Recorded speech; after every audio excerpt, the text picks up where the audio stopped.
نہیں نکالنا. اللہ کی قسم اس ایک واقعے میں بڑی حکمتیں پوشیدہ ہیں. حالی شب کے صدر میں حکمتیں.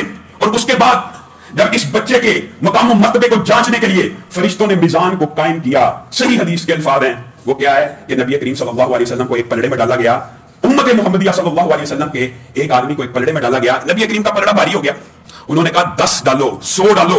نبی کریم خود فرماتے ہیں جب 100 کے قریب بندوں کو امت محمدیہ کے ایک پلڑے میں ڈالا گیا, مجھے دوسرے پلڑے میں ڈالا گیا. میرا پلڑا اتنا وزنی تھا اور دوسرا پلڑا اتنا ہلکا تھا کہ مجھے لگتا تھا یہ بندے میرے اوپر نہ گر پڑے. یہ صحیح روایت کے الفاظ. فرشتوں نے کہا چھوڑو اسے, جو الفاظ کہے آپ نے اور میں نے غور کرنا ہے. ہاں سیرت کا تذکرہ آپ کو کہہ رہا ہوں یہ کرنا بھی ثواب ہے, لیکن جو ہمارا اصل مشن, ٹارگٹ, مقصد سیرت رسول سے جو اخذ کرنا ہے وہ سمجھیے. فرشتوں نے کیا کہا, پوری امت محمدیہ کو اگر ایک پلڑے میں ڈال دیا جائے, تنہا آمینہ کے لال کو دوسرے پلڑے میں ڈال دیا جائے, آمینہ کے لال کا پلڑا بدری ہو جائے گا. رکیے, غور کیجیے, ہم کتنے ظالم ہیں.